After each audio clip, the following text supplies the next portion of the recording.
Bismillahirrahmanirrahim. Assalamualaikum warahmatullahi wabarakatuh. Waalaikumsalam warahmatullahi wabarakatuh. Alhamdulillah wassalatu wassalamu ala Rasulillah ya ma ba'd. Rabbi shrah li sadri wa yassir li amri wahlul 'uqdatam min lisani yafqahu qawli. Allahumma 'allimna ma yanfa'una wanfa'na bima 'allamtana. Allahumma hdina wahdi bina waj'alna sababan wasabilan liman ihtada. Segala puji hanya bagi Allah, salawat dan salam semoga senantiasa tercurah kepada junjungan kita baginda Nabi Muhammad sallallahu alaihi wasallam. Pemirsa Harmoni Indonesia, Garuda TV dimanapun Anda berada, dan ibu-ibu Majelis Taklim Aisyah di BSD yang dimuliakan Allah Subhanahu wa taala. Mudah-mudahan semuanya dalam kondisi sehat walafiat, berlimpah berkah dan rahmat dari Allah Subhanahu wa taala. Kapan terakhir ngomong? Kapan terakhir berbicara? Kapan? Barusan. Kapan terakhir ngomongin orang? Hah? Kapan terakhir memuji orang? Karena kadang-kadang begitulah kita. Kita ini dibekali dengan lisan. Ya, lisan ini kalau kata orang lidah itu tidak bertulang. Sehingga kadang-kadang menggerakkannya begitu mudah. Tapi juga jarang yang faham lisan inilah yang bisa membuat seseorang itu mudah masuk ke dalam surga. Atau sebaliknya, bisa membuat orang itu begitu cepat masuk ke dalam kerak neraka. Nabi SAW menyampaikan, "Man kana yu'minu billahi wal yaumil akhir falyakul khairan aw liyasmut." Barang siapa yang dia beriman kepada Allah dan hari akhir, maka hendaknya dia berkata baik. Atau kalau nggak bisa, diem. Gitu. Jadi lisan ini ada perintah berkata baik, sebab dengan perkataan yang baik dia mampu untuk bisa masuk ke dalam surga dengan cepat. Sebaliknya kalau enggak, hati-hati. Kalau tidak berkata baik, ya lebih baik diam. Sebab kalau tidak diam, dia berkata buruk, ini akan membuat dia ada pada kerak neraka. Jadi alhamdulillah, yang pertama kita ini diberi lisan. Alhamdulillah. Dengan lisan ini kita mudah komunikasi. Alhamdulillah dengan lisan ini kita mudah untuk mengutarakan sesuatu. Ingat, banyak sahabat-sahabat kita di luar sana yang Allah uji dengan lisannya sehingga mereka tidak bisa berbicara. Ya, tunawicara. Mau ngomong nggak bisa. Walaupun kalau kita lihat betapa beratnya memikul amanah lisan, kadang-kadang mereka yang tunawicara itu punya keringanan tersendiri sebab tidak memiliki dosa dari lisannya. Ya. Nah, kita yang punya amanah lisan, nikmat yang begitu Masya Allah ini hendaknya dijaga dengan baik. Falyakul khairan au liyasmut. Hendaknya dia mampu berkata baik. Kalau tidak bisa berkata baik, lebih baik diam. Oleh sebab itu juga Nabi SAW pernah menyampaikan kepada sahabat Ali, barang siapa yang mampu menjaga di antara kedua bibirnya dan di antara kedua pahanya, adman lahul jannah, maka aku akan jamin dia masuk surga. Ya, di antara kedua bibir berarti apa? Lisan. Ya, jadi ini menjaga lisan itu perintah. Kita diminta untuk betul-betul memanfaatkan anugerah dan amanah Allah berupa lisan ini untuk hal-hal yang sifatnya baik. Ada kisah sahabat Nabi bertanya pada Nabi, "Ya Rasul, bagaimana dengan seseorang yang dia itu sholat malam, puasa sunnah rajin, tapi tetangganya tersakiti hati oleh lisannya?" Rasul langsung jawab dengan singkat, "Hiya finnar." Dia di neraka. Padahal dia ahli sholat tahajud. Nih kelihatan dari wajahnya, nih wajah-wajah tahajud semua. Ya. Sebab wajah tahajud itu ada tandanya kalau udah siang begini. Ya, tuh. Ya. Ini sama puasa juga, ini semuanya puasa. Ya, kalau sudah puasa kan, kalau pengajian itu khusyuk. Ya. Khusyuk menahan. Alhamdulillah. Ya. Sehingga Ini perlu dijaga. Sebab apa? Ada ternyata yang bisa menghancurkan pahala yang sudah sedemikian rupa. Apa yang menghancurkan? Lisan. Ada orang tersakiti hati dengan seketika. Apa yang sudah dia kerjakan dari pahala-pahala itu bisa hancur begitu saja. Nah, oleh sebab itu jaga baik-baik. Jangan sampai pahala yang sudah dikerjakan hanya dengan, tuh lihat tuh tetangga kita itu. Dia bangun rumah kan sebenarnya duit pinjaman. Nah, begitu. Emang apa urusannya? Ya, dia mau pakai duit pinjaman, dia mau pakai duit. Itu dia beli mobil baru kan karena warisan. Kalau orangnya sih nggak bisa. Nah, itu tuh. Ini orang kalau yang dengar itu sakit hatinya, itu semua pahala sunnah yang sudah kita kerjakan ambrol, habis, hancur. Nah, penting untuk dipahami.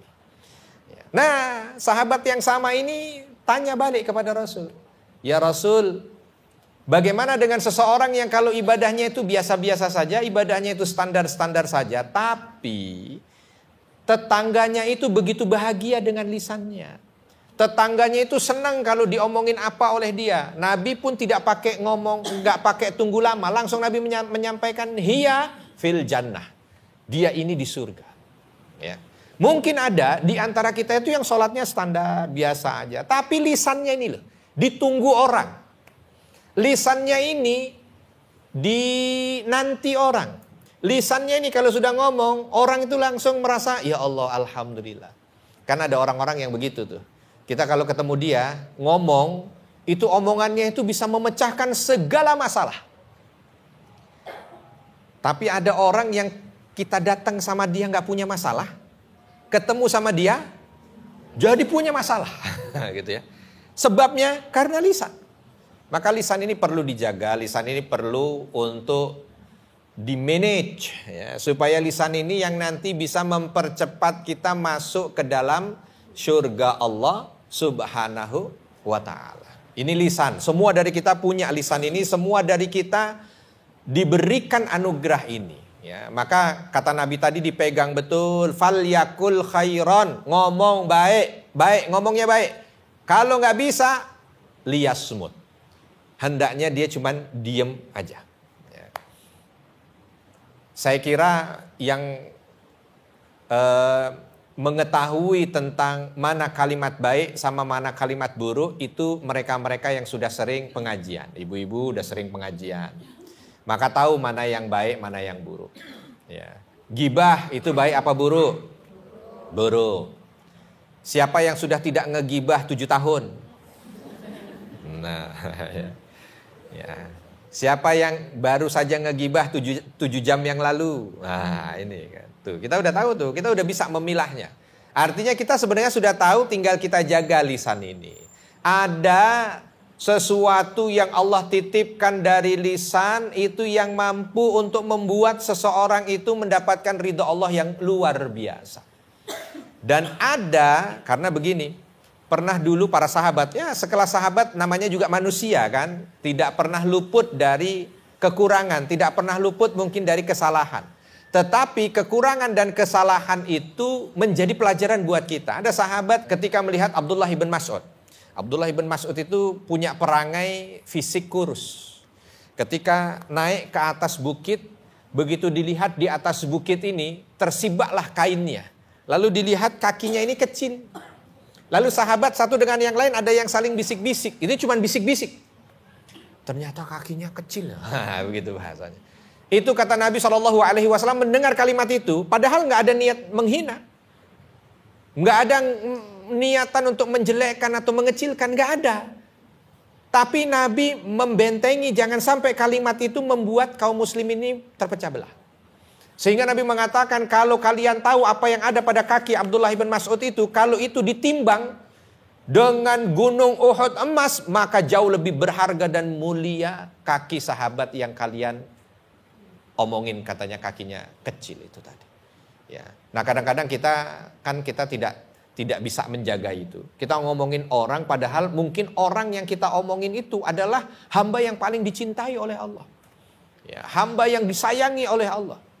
Kita ada anak kita diomongin sama orang atau diganggu sama orang, kita aja maju ke depan. Ya, karena kita merasa bahwa kita ibunya. Ya, nggak ridho. Nah ini ada hamba Allah yang mungkin di mata kita biasa, tapi di sisi Allah itu paling dicinta. Hati-hati kalau kita ngomongin dia. Pemirsa Harmoni Indonesia, Garuda TV dimanapun Anda berada, dan ibu-ibu Majelis Taklim Aisyah BSD yang dirahmati Allah. Kalau kita bicara tentang lisan, Nabi Sallallahu Alaihi Wasallam menjadi orang yang paling utama untuk menjadi contoh tauladan. Dan para nabi yang lain. Kita pernah diceritakan tentang kisah Taif. Ketika Nabi Sallallahu Alaihi Wasallam terusir, lalu Nabi itu mencari tempat perlindungan di mana harus berlindung, di mana harus pergi. Maka beliau itu berangkat menuju ke Taif. Di saat di Mekah itu ada namanya ibu-ibu, Amul Huzn. Amul Huzn itu tahun kesedihan. Di tahun kesedihan itu Nabi ditinggal istrinya wafat. Pamannya wafat. Lalu beliau diusir dari Mekah, nggak boleh pulang. Di sini ada yang pernah diusir dari kampungnya? Nggak boleh balik? Nggak ada. Nah, berarti tidak ada yang seberat Nabi nasib kita itu. Ya. Nabi itu di saat istrinya meninggal, di saat pamannya meninggal, diusir dari Mekah, nggak boleh balik. Kalau balik, dibunuh. Sehingga Nabi kala itu keluar, nggak ada yang menyertai, kecuali hanya pembantu beliau saja. Itu pun diam-diam. Ketika beliau itu nggak tahu harus kemana, yang ada di pikiran beliau pergi menuju ke satu kota. Yang di kota itu masih ada kerabatnya. Mungkin mau menerima. Berangkatlah ke kota ini. Sampai di kota ini, di luar dugaan ternyata orang-orang di kota itu, di kota Taif ini sudah termakan hasutan. Sehingga ketika Nabi baru sampai di gerbangnya, itu sudah dilemparin batu. Begitu dilempari batu, sekujur tubuh Nabi ini berdarah. Ada yang pernah dilempar batu? Nggak ada juga. Ya. Apalagi sampai sekujur tubuhnya berdarah. Bu, bayangkan kalau ada orang ngelempar batu kita. Kira-kira kita reaksinya bagaimana? Hah? Marah ya? Marah kan? Ambil batu lagi kan? Lempar. Apalagi kalau ada malaikat yang datang, Bu. Lalu nawarin kita, Bu, saya mau bantu ibu. Kan ibu sudah dilempar sama orang. Silakan ibu tunjuk gunung mana, saya angkat, saya timpakan ke dia. Kira-kira gunung mana yang kita tunjuk, Bu? Hah? Semua gunung yang kelihatan kita tunjuk. Gunung Gede, Gunung Pangrango, Gunung Salak, Gunung Cermek. Kalau perlu Gunung Galunggung sekalian angkat ya, timpahkan ke dia. Saking di hati ini kayaknya marah luar biasa. Saya dilempar. Tapi apa yang terjadi pada Nabi? Nabi ketika seperti itu dalam kondisi badannya penuh dengan darah, malaikat datang. Ketika malaikat datang, menyampaikan kepada Rasul, "Ya Rasulullah, wahai Muhammad, aku sudah izin kepada Rabbku. Aku tidak ridho melihat apa yang terjadi pada dirimu. Tinggal tunjuk gunung mana, aku angkat, aku timpakan pada penduduk Taif." Dengan kondisi yang sudah penuh dengan darah tuh. Nabi hanya mengatakan, "La innahum qaumun la ya'lamun." Enggak, kata Nabi. Mereka melakukan hal seperti itu sebab mereka enggak tahu. Kalau mereka tahu, mereka tidak akan seperti itu. Justru di saat ini aku berdoa kepada Allah agar Allah berikan hidayah pada mereka semua. Ya Allah. Coba bayangkan. Mendoakan hidayah buat mereka yang sudah melempari Nabi sampai berdarah-darah. Sampai berdarah-darah. Yang diminta bukan balasan. Yang diminta bukan, tapi yang diminta adalah hidayah. Ya. Mungkin bahasanya kalau memang bukan Nabi nggak sakit hati Nabi, sakit hati. Mana ada manusia, kan Nabi juga manusia, Nabi bukan malaikat. Nabi sakit hati, dilempari sakit hati, dihina sakit hati. Tapi Nabi lebih sakit hati ya, kalau mereka tidak dapat hidayah. Nabi bukan tidak sedih dilempar, sedih. Nabi bukan tidak sedih ketika disakiti, dihina, sedih. Tapi lebih sedih kalau orang-orang itu tidak dapat hidayah. Sehingga Nabi mendoakannya, ya Allah berikan pada mereka hidayah. Nih penting. Nih jangan dibilang itu kan Nabi. Nabi justru harus menjadi suri tauladan. Kan kita yang diikuti siapa? Emang yang diikuti kita Firaun? Ya. Yang kita ikuti Firaun atau Nabi? Nabi. Yang kita ikuti Abu Lahab atau Nabi? Nabi. Abu Jahal atau Nabi? Nabi. Maka mungkin Ibu, ya, ada momen di saat kita itu disakiti orang, lalu lisan kita ini tetap baik, lisan kita ini mendoakan, itu yang nanti membuat kita ini mendapat syafaat baginda Nabi Muhammad sallallahu alaihi wasallam.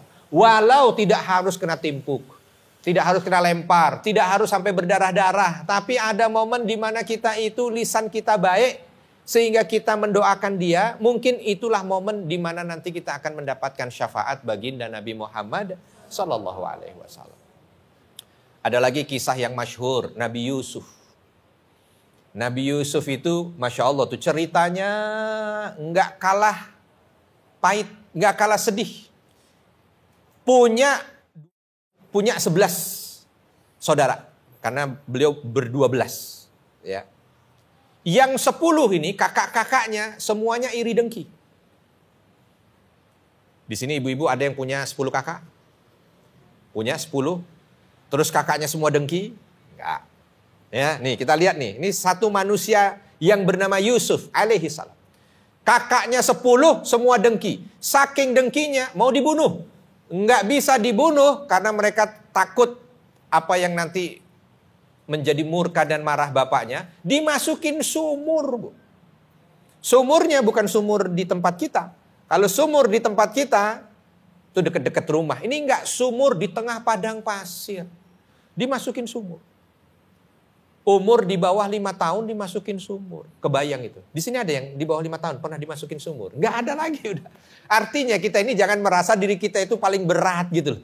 Sebab kadang-kadang ada kita ini yang baru diuji sedikit oleh Allah nih, langsung ngeluh lisan kita ini. Ya Allah, betapa beratnya ujian hamba. Apa sih ujiannya?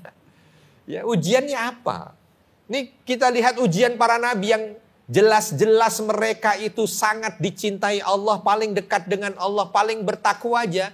Itu ujiannya di bawah 5 tahun dimasukin sumur sama saudara-saudaranya. Bukan cuma dimasukin sumur, ditinggal pergi. Bukan cuma ditinggal pergi, ada datang, yang datang ini memang bukan perampok, tapi pedagang. Sehingga Nabi Yusuf kala itu diambil, dijual di Mesir. Umur belum genap 7 tahun udah jadi budak. Sudah itu pindah sana pindah sini. Sudah begitu di masa remajanya terfitnah. Katanya ingin memperkosa majikannya. Padahal bukan itu yang terjadi. Dimasukkan penjara. Aduh, luar biasa. Ya. Segala macam. Sampai ketika Allah balikkan sejarah hidupnya. Dikeluarkan dari penjara. Diangkat menjadi menteri. Barulah setelah itu mampu untuk bisa memberikan kesejahteraan, termasuk kesejahteraan negara-negara di sekitarnya. Kakak-kakaknya yang dulu masukin Nabi Yusuf ke dalam sumur datang. Dan kala itu nggak tahu kalau yang ada di hadapannya yang ingin memberikan hadiah itu adalah sang adik yang pernah dimasukkan ke dalam sumur. Bahkan di depan Nabi Yusuf itu masih menghina Nabi Yusuf. Dulu saya punya adik, memang begitu kelakuannya buruk, masih dihina lagi. Padahal kala itu mau dikasih hadiah sama Nabi Yusuf, tetap dikasih. Lisannya tetap baik. Bahkan ketika kakak-kakaknya tahu bahwa itu adalah Yusuf, Nabi Yusuf memaafkan. Dimaafkan, diundang semuanya ke Mesir, dikasih fasilitas dan akhirnya hidup semuanya berdasar pemberian dari Nabi Yusuf. Padahal itu orang dulu pernah menyakiti segala macam. Tapi cerita itu diceritakan detil oleh Allah. Allah Subhanahu wa ta'ala menceritakan itu dengan cerita detil. Sebab itu perilaku akhlak yang luar biasa mulia. Maka kalau ada mereka-mereka yang tetap mampu menjaga lisannya, tetap dalam kondisi baik. Di saat mungkin orang lain itu lecehkannya, menghinanya, ya, melakukan hal-hal yang tidak baik. Tapi dia tetap menjaga lisannya, maka dia akan ditorehkan apa yang dia kerjakan itu dengan tinta emas oleh Allah Subhanahu wa ta'ala. Maka yang kita harap itu aja. Daripada saya ngomel-ngomel, oke, puas saya, tapi nggak jadi cerita baik di sisi Allah. Tapi ketika saya mencoba untuk keluar lisan ini yang baik-baik, itu yang akan dicatat oleh catatan emas di sisi Allah Subhanahu wa ta'ala. Pemirsa Harmoni Indonesia, Garuda TV dimanapun Anda berada, dan ibu-ibu Majelis Taklim, Aisyah, BSD yang dirahmati Allah Subhanahu wa Ta'ala. Sekarang mungkin ada pertanyaan di kita, lalu bagaimana kiatnya agar kita ini bisa menjaga lisan? Kalau tadi sudah dikisahkan dengan kisah-kisah yang begitu mulia dari para nabi, lalu di awal disampaikan ternyata menjaga lisan itu adalah sebuah kewajiban. Bagaimana kita bisa menjaga lisan? Ya. Di antara yang bisa kita kerjakan, kita harus mampu untuk bisa memahami bahwa lisan ini amanah. Ya.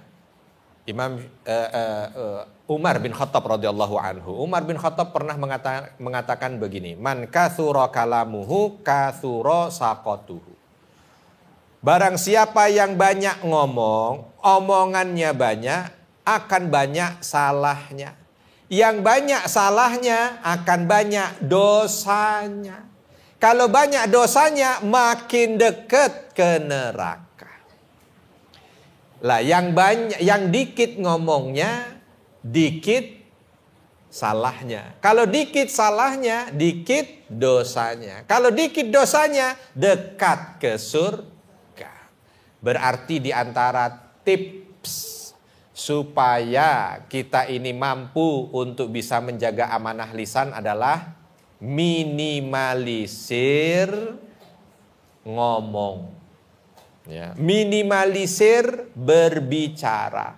Minimalisir perkataan. Waduh, nggak bisa Ustadz. Apalagi ibu-ibu. Ya, lebih banyak ibu-ibu atau bapak-bapak? Banyak laki-laki atau wanita? Keluar kosakata wanita. Ya, wanita itu 3 kali lipat sampai 5 kali lipat. Terus bagaimana Ustadz kalau saya dilarang untuk berbicara menyalahi fitrah? Tidak, tidak dilarang untuk berbicara. Jangan begitu ditanya, apa kabar? Baik. Ya, nanti sama suami juga begitu, Mama. Ya. Terus nanti kira nggak tahu. Nah, itu juga orang pasti akan punya persepsi yang lain kan. Bukan berarti juga baik begitu ketemu dengan orang di luar cuma ngeliatin aja. Ya. Alasannya mempersedikit perkataan supaya tidak terlalu banyak dosa. Bukan. Yang dipersedikit adalah perkataan yang tidak manfaat. Yang ditahan adalah kalimat-kalimat yang dia menimbulkan keburukan. Kalau yang baik-baik silakan, gak apa-apa. Disampaikan terus yang baik-baik. Ya, kita ini kan kalau ditanya lebih seneng diomongin baik apa diomongin buruk? Pasti jawabannya diomongin baik. Maka kalau kita senang diomongin baik, ya lebih baik kita juga ngomong baik. Lebih senang dipuji apa lebih senang dihina? Dipuji. Kalau memang lebih senang dipuji, ya sudah, kalau gitu semaksimal mungkin ketemu orang cari sisi baiknya sehingga kita bisa muji. Jangan ketemu orang udah lama gak ketemu, lama banget gak ketemu sekarang gendut banget ya. Nah ini loh, ini kan orang gak suka. Hitam banget ya, itu orang gak suka. Ya. Coba diganti kalimatnya, ya Allah lama gak ketemu sekarang kelihatannya kamu lebih makmur ya. Wah, gitu. Kok bisa tahu saya lebih makmur? Berat badanmu? Itu sama aja. Itu ujung-ujungnya juga ke sana. Udah jangan, kalau dia nggak suka tahan gitu. Ini kita kadang-kadang kan adalah omongan yang dia tidak suka, kita malah justru besar-besarin di situ. Ya, pertanyaan-pertanyaan yang dia tidak suka, kita justru perdalam di situ. Omongan yang dia tidak suka, justru kita seolah berputar di situ. Nah, ini penting. Jaga lisan kita supaya mempersedikit hal-hal yang tidak disukai oleh orang-orang. Yang kedua, mari kita perbanyak menyebut asma Allah. Sebab lisan ini kadang-kadang banyak kotornya. Dan yang bisa memperindahnya adalah zikrullah. Keluar lewat lisan. Muaranya mana? Muaranya mana, Bu? Yang kita omongkan ini muaranya dari mana? Muaranya dari hati. Maka kalau mereka-mereka yang sering berzikir pada Allah, hatinya akan bersih. Kalau hatinya itu bersih, yang keluar juga bersih. Maka diperbanyak kalimat-kalimat thayyibah, diperbanyak istighfar. Astaghfirullah, astaghfirullah. Diperbanyak memuji Allah, subhanallah, walhamdulillah, wala ilaha illallah, wallahu akbar. Insya Allah itu nanti yang keluar yang baik-baik. Kalau lisan tidak pernah baca Quran, lisan tidak pernah mengucap asma Allah, lisan tidak pernah memuji Allah, maka kalimat yang keluar pasti kalimat-kalimat yang mengundang keburukan. Buruk untuk dirinya, buruk untuk orang lain. Makanya lihat betapa banyak perang terjadi, sebabnya bukan karena apa-apa, karena lisan. Begitu juga betapa banyak, nauzubillah, perceraian terjadi, itu bukan karena apa-apa, karena lisan. Lisan istri tidak bisa menjaga, lisan suami tidak bisa dijaga. Sehingga yang tidak bisa menjaga dan tidak bisa dijaga ini jadi panjang urusannya. Bukan karena apa-apa, karena lisannya. Coba itu, kalau sama-sama bisa menjaga lisan, minimal keburukan itu bisa diminimalisir. Keburukan itu bisa ditahan. Tapi karena nggak bisa jaga lisan. Nih orang marah, Bu. Ibu marah sama suami. Lagi marah nih. Marah memuncak tapi diem. Tapi diem aja. Yang suami juga diem aja. Lagi sama-sama marah, diem. Kira-kira marahnya berlanjut atau stop? Dibanding ketika lagi marah memuncak, yang ini marah dengan kalimat yang nggak kekontrol. Yang suami menjawab juga. Kira-kira ketahuan tuh ujungnya di mana? Ujungnya di pengadilan agama. Antara dua, kalau nggak di pengadilan agama, kalau nggak di toko emas. Ya, di toko emas kalau sang suami cerdas. Ya. Nah, udahlah, susah ini, mah dikasih obatnya susah. Mau dikasih Panadol susah.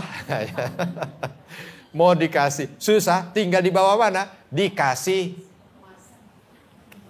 ya, dikasih emas. Ya, dibawa ke toko emas tuh diam sendiri. Pilih, nah itu dah. Itu suami yang cerdas. Udah dia. Ini. Udah dia. Oh baik, udah pulang, udah senyum lagi. Ya tuh. Jadi dengan tindakan aja, nggak usah dengan yang macam-macam. Ya. Tuh, lisan dijaga supaya apa? Lisan dijaga supaya memperbanyak untuk mengucap kalimat-kalimat thayyibah. Terus ya, terus. Apa? Ini nyuci. Ya. Jadi kita tadi sadar bahwa lisan ini amanah, maka jaga dengan baik dengan apa? Mempersedikit kata-kata, bicara yang tidak manfaat. Yang kedua, cuci dengan apa? Cuci dengan banyak berzikir, cuci dengan banyak untuk bisa memuji Allah. Ya. Nah, yang ketiga, doa. Gunakan lisan ini untuk banyak berdoa kepada Allah. Ya, agar Allah jaga lisan kita. Agar Allah perbaiki lisan kita. Agar Allah jadikan lisan ini tangga menuju surga kita. Agar Allah terus minta doa. Ya Allah, jaga lisan hamba ya Allah. Jangan sampai, begitu kan. Terus gitu. Supaya apa? Supaya nanti lisan ini tidaklah keluar kecuali yang baik-baik. Ya. Suami makin sayang, istri makin cinta, tetangga makin dekat, sahabat makin akrab, keluarga makin erat dengan lisan. Yang banyak berdoa pada Allah agar Allah berikan kemampuan lisannya itu menjadi asbab kebaikan, sebab kebaikan. Alhamdulillah wassalatu wassalamu ala rasulillah. Pemirsa Harmoni Indonesia, Garuda TV dimanapun Anda berada, dan ibu-ibu Majelis Taklim Aisyah BSD yang dirahmati Allah, insya Allah kita akan masuk di sesi pertanyaan. Baik, dari ibu-ibu ada yang ingin bertanya, dipersilakan. Ya, silakan ibu. Assalamualaikum warahmatullahi wabarakatuh. Waalaikumsalam warahmatullahi wabarakatuh. Saya Ibu Lutfia Akib Zen. Mau bertanya Ustadz, bagaimanakah menghadapi orang yang lisannya tajam sekali, tapi orang itu pengen berkumpul sama saya gitu. Oh iya, iya. Tapi saya terima terus. Tapi berkumpul lagi, tapi mulutnya begitu lagi. Saya terima sampai berkali-kali. Tapi akhirnya setelah itu saya lebih baik saya menghindar aja deh orang kayak gitu. Baik. Karena takutnya saya jadi sakit hati gitu Ustadz. Baik. Nah, begitu aja pertanyaan Ustadz. Baik, Terima terima kasih Pak kasih. Ustadz. Assalamualaikum warahmatullahi wabarakatuh. Waalaikumsalam warahmatullahi wabarakatuh. Gimana ini kalau ada orang lisannya tajam? Ya, kalau pisau tajam sih bagus. Ya, ini lisan. Sehingga ketika dia bergerak menyayat-nyayat hati. Nah ini masalahnya nih, yang punya lisan tajam pengennya ketemu saya terus Ustaz. Aduh. Ya, karena mungkin ini korban yang begitu empuk. Jadi kalau di antara kita ini ada yang punya pengalaman seperti itu, ya. Bagaimana ketika ada orang yang menjadi teman, lalu teman itu kalau datang sering nyakitin hati. Kita lihat ke diri kita. Kita juga tidak boleh jadi korban. Jadi kalau kita rasa bahwa apa yang ada pada kita ini, kalau dekat dengan seseorang itu justru membuat dosa, maka tidak ada masalah kalau kita menjauh. Kita bukan memusuhinya, tapi kita menjauh. Dulu juga pernah Nabi Musa dengan Korun itu dulu adalah muridnya Nabi Musa. Dekat dengan Nabi Musa. Ini Korun itu. Yang kita tahu bahwa Korun itu adalah orang yang dilaknat Allah gitu kan. Tapi dulu awalnya itu adalah murid Nabi Musa. Dekat dengan Nabi Musa. Tapi dia membangkang. Dia melawan gurunya. Dia melawan Nabi Musa. Sehingga ketika dia melawan Nabi Musa, jauh dari Nabi Musa. Dan Nabi Musa kala itu akhirnya menjaga jarak juga dengan Korun. Sebab apa? Nanti kebersamaannya tidak menjadi lebih baik. Maka kadang-kadang diperbolehkan juga kalau kita lihat ada orang, saya bukannya nggak mau dekat dengan dia, tapi daripada bikin dosa. Ya, ada orang yang kalau kita dekat dengan dia bikin dosa, maka jauhi. Ini kalau lagi dekat dengan dia, saya tadinya nggak mau ngegosip, Ustadz tiba-tiba dia langsung begitu duduk, mari kita buka majelis gosip kita. Udah itu. Panjang ceritanya Ustadz. Jadi lebih baik saya menghindar. Boleh nggak Ustadz? Boleh. Ya kan? Itu yang disebut dengan al-hijrah. Gitu kan? Menjauh, pergi. Gitu. Ya sama, ada orang yang kalau dekat dengan orang akan berbuat maksiat. Saya kalau dekat dengan dia bukan nggak mau Ustadz, tapi pasti jadi ketarik untuk judi online. Ya, ketarik untuk nyolong, ketarik. Ya jauhi orang yang seperti itu, jauhi. Sama dengan ketika kita itu datang berjumpa dengan orang, lisannya itu begitu tajam, nih hati nggak kuat. Ya. Tapi kan kita diminta untuk sabar, betul kita diminta untuk sabar, tetapi di saat kita sabar kita pun harus tahu posisi diri. Ya kalau kita nggak mampu jangan, nggak apa-apa Ustadz. Walaupun kalau dekat dengan dia kata orang semua pada ngegosip, saya sabar. Wah gitu. Ayo kita ngomongin sabar, diem sabar. Ya kan kita yang bisa ngukur sabar kita sampai di mana. Ya kalau kita ini nggak kuat, ya lebih baik tahu diri. Ya, sama dengan yang tadi, kalau umpama kita dekat dengan dia, ya bukannya apa-apa Ustadz, bukannya saya baperan, cuman kalimatnya itu yang kadang-kadang saya jadi nggak kuat. Daripada nanti saya jadi justru berefek negatif, ya bikin saya down, bikin saya, itu lebih baik tinggalkan yang begitu, cari yang lain kan masih banyak.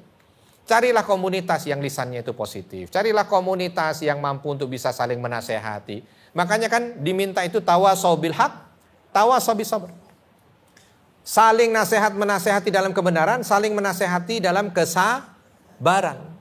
Jadi ini bukan hanya sekedar syarat orang menjadi orang beruntung, bukan. Tetapi diantaranya adalah ketika dia mau beruntung, carilah lingkungan yang bisa menasehati dia untuk berbuat baik dan bisa menasehati dia untuk berbuat atau untuk sabar gitu. Jadi lingkungan ini penting. Ini ibu-ibu bisa hadir sekian banyak ini karena lingkungan, ya kan? Lingkungannya baik. Ini kalau lingkungannya adalah misalkan lingkungan arisan, ya mungkin arisan bukan pengajian. Ya, cuman karena tadinya mungkin ada yang mau pergi mancing, gitu ya. Tiba-tiba ada yang WA, pengajian, jadi ikut pengajian, itu kan lingkungan. Ya, mancing apa Ustadz? Ibu-ibu masuk mancing. Banyak ibu-ibu mancing sekarang, mancing keributan. Ya, jadi begitu. Jadi kita nggak apa-apa, ikuti bagaimana kemampuan kita. Kalau memang dengan menjauhi seseorang, itu kita mampu untuk bisa menjadi lebih baik, nah, silakan. Ya. Tetapi bukan niatan memusuhi. Yang salah itu kalau niatan memusuhi. Yang salah itu kalau niatan itu dendam. Yang salah itu kalau niatan itu, nah itu salah. Dalam hatinya sambil ngelihat dia, mudah-mudahan Allah timpakan azab kepada dia. Nah itu salah. Ya, walaupun mungkin menjauh, doa terus terselip. Gitu. Ini kita punya teman seperti tadi ibu. Teman lisannya tajam. Memang kita tidak mendekat, tapi dia tidak pernah absen di lisan kita untuk kita doakan di sepertiga malam. Ya Allah, teman hamba, ya Allah, lisannya kalau saya udah ketemu, aduh rasanya merinding. Ya, aduh emosi naik. Ya, darah mendidih, apa segala macam. Ya Allah, berikan hidayah padanya. Itu. Dilihat itu nanti dia memutus atau tidak silaturahmi, dilihat. Kalau ternyata yang menghiasi lisannya dalam doa adalah orang yang memang saat itu mungkin ada yang tidak dia sukai atau ingin dia jauhi, itulah kemuliaan di sisi Allah. Tapi ini sudah jelas dia jauh, dendam, doain buruk, bikin rusuh, ya, memfitnah, menggibah. Sudah itu makin hina di hadapan Allah. Gitu ya Bu ya. Jadi perkaranya bukan hanya sekedar dekat atau jauhnya, tidak. Tetapi perkaranya adalah keinginan untuk dia menjadi lebih baik dan mendoakan orang itu menjadi lebih baik ataukah tidak. Gitu ya Bu ya. Mudah-mudahan bisa dipahami. Baik, pertanyaan berikutnya. Siapa yang mau bertanya? Ya silakan Ibu. Boleh mic-nya. Bismillahirrahmanirrahim. Assalamualaikum warahmatullahi wabarakatuh. Waalaikumsalam warahmatullahi wabarakatuh. Nama saya Vita dari Serpong. Izin bertanya Ustadz. Ya. Bagaimana kita dapat meraih kebahagiaan di akhirat kelak melalui amal ibadah kita maupun melalui lisan kita? Yang pertama. Lalu yang kedua, bagaimana kita dapat menjaga akhlak dan hati kita agar selalu dekat dengan Allah? Itu Ustaz. Wassalamualaikum warahmatullahi wabarakatuh. Waalaikumsalam warahmatullahi wabarakatuh. Bagaimana agar lisan ini mampu untuk bisa menjadi sarana amal soleh kita? Jadi tadi saya sudah sampaikan bahwa lisan ini sarana yang Allah berikan, nikmat yang Allah berikan. Sama dengan mata, sama dengan pendengaran, bahkan sama dengan tangan yang bisa digerakkan, kaki yang bisa dilangkahkan, itu semua sama. Dan semua dari nikmat ini punya dua potensi. Potensi baik, potensi buruk. Mata punya dua potensi, potensi baik, potensi buruk. Potensi baik kalau digunakan untuk membaca Quran, digunakan untuk melihat pengajian, digunakan untuk melihat tanda-tanda kebesaran Allah dan mengingatkan dirinya pada Allah, baik dia. Tapi kalau digunakan untuk melihat yang diharamkan oleh Allah, maka dia menjadi buruk.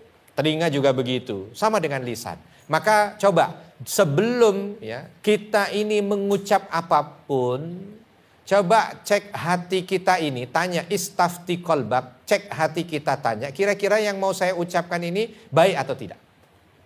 Ya. Jadi minimal nggak harus berpikir panjang dan lama. Ibu, gimana? Sebentar, saya mau berpikir. Nggak usah begitu, nggak. Singkat aja, kira-kira saya ngomong begini ini baik atau tidak. Ya, kalau baik lanjutkan omongan itu. Kalau tidak lebih baik ditahan. Ya, fal yakul khairan au liyasmut. Kalimat itu ada di hati kita. Ini kalau baik saya ngomong. Kalau enggak lebih baik diem. Gitu ya. Misalkan contoh. Ibu tahu enggak yang baru kepilih jadi ketua majelis taklim? Wah, itu kita udah mau ngegibah nih. Nah, gitu ya. Otak kita harus langsung respon. Ganti, ngegibah, dirubah. Udah terlanjur kan? Emang kenapa Bu? Jangan kita, nggak jadi Nah itu bikin penasaran orang. Tadinya saya mau ngomong tapi nggak jadi takut. Itu, jangan gitu dong Bu. Itu kan jadi masalah. Ya, lebih baik langsung kita, tadinya mau ngomongin yang buruk langsung. Alhamdulillah loh, beliau itu orangnya baik. Dah gitu aja. Ya, pokoknya arahkan supaya kalimat yang keluar ini tidak menjadi kerak neraka untuk kita. Jadi sebelum bicara, tolong fikirkan. Lalu mungkin ada sesuatu yang sudah terlanjur keluar, sudah kita omongin ternyata membuat keributan. Nah gitu ya. Ingat kalau sudah seperti itu jangan bikin tambah kisruh. Jangan bikin tambah keruh. Lebih baik kita minta maaf. Gak usah cari-cari alasan. Udah jelas kita tahu juga kalau kita yang salah. Ini enggak, bukan begitu. Ada panjang urusannya. Lebih baik kita minta maaf, kita istighfar sama Allah. Ya. Datang ke orang yang sudah sakaratul maut gitu. Datang yang baik-baik. Begitu di sebelahnya beliau omong yang baik. Ya Allah, kalau orang seperti beliau ini mah insya Allah surga gitu. Jadi orangnya yang sakaratul maut itu tenang. Jangan diomongin, ya Allah dia udah sakaratul maut aja. Padahal kemarin dia baru bikin salah. Ini jangan-jangan dia mati neraka nih. Orang yang sakaratul maut dengar tambah sengsara dia. Ya. Itu kalimat-kalimat yang baik aja. Ada orang datang minta solusi, dikasih yang enak-enak gitu. Duh, saya ini lagi ada masalah dengan suami begini. Oh iya nggak apa-apa. Wajar manusia punya masalah. Jangan malah, waduh saya juga kemarin lihat suami kamu. Aduh udah jangan. Ya, jadilah lisan ini sumber kebaikan untuk semua. Sehingga nanti ini menjadi salah satu catatan akhlak baik kita di sisi Allah Subhanahu wa taala. Baik, terakhir ada yang bertanya? Silakan, Ibu. Ya. Bismillahirrahmanirrahim. Assalamualaikum warahmatullahi wabarakatuh. Waalaikumsalam warahmatullahi wabarakatuh. Nama saya Deni, izin bertanya Ustadz. Bagaimana caranya kita memuji orang, batasan memuji orang, agar bisa kita itu mendapatkan pahala dari lisan kita. Karena ada juga kan kita kalau dipuji menjadi bahagia, orang itu menjadi bahagia dengan pujian kita. Tapi di sisi lain ada hadis yang menyebutkan kalau jika engkau melihat orang yang memujimu, maka taburkanlah debu di wajahnya. Ya. Jadi terkait ini bagaimana kita menyikapinya Ustadz? Terima kasih. Baik. Jadi gimana kita itu di saat ingin memuji? Kan memuji ini kan baik ya. Lisan kita jadi berefek baik, orang jadi senang, mudah-mudahan ini jadi pahala. Tapi di sisi lain kan ada juga tuh sahabat Umar bin Khattab kalau dipuji dilempar pasir. Jadi begini, memuji itu harus pada tempatnya. Kalau memuji satu, pujian kita itu memang betul-betul ikhlas lillahi ta'ala. Bukan memuji karena ada sesuatu di belakangnya. Ya. Maka kalau kita lihat Khalifah Amirul Mukminin Umar bin Khattab radhiyallahu anhu tentu melempar pasir itu ketika orang yang memuji terindikasi ada di antara tadi. Mujinya hanya untuk menjilat, mujinya dalam kondisi munafik, atau mujinya menjerumuskan untuk melakukan perbuatan buruk. Nah kalau dia memuji tidak ingin menjilat, memuji tidak ingin menjerumuskan, memuji tidak ada kemunafikan, maka ini pujian yang bagus. Ya, kita puji aja. Ya. Atau juga bukan muji ikut-ikutan, tapi kalau muji ikut-ikutan tidak terlalu berefek. Tiga ini tadi yang terlalu berefek. Jadi kalau umpama puji orang dengan betul-betul keluar dari hati, ini yang dicatat di mata Allah sebagai catatan amal soleh yang dilaksanakan dengan lisannya. Begitu mudah-mudahan pemirsa Harmoni Indonesia, Garuda TV dimanapun Anda berada, dan ibu-ibu Majelis Taklim Aisyah yang dirahmati Allah, semoga Allah menjaga lisan kita. Semoga Allah jadikan lisan yang Allah berikan kepada kita ini sebagai jalan menuju surga. Dan insya Allah mudah-mudahan lisan inilah juga nanti yang akan menjadi saksi di hadapan Allah. Bahwa kita dengan segala keterbatasan yang ada sudah menjalankan amanah dengan sebaik-baiknya.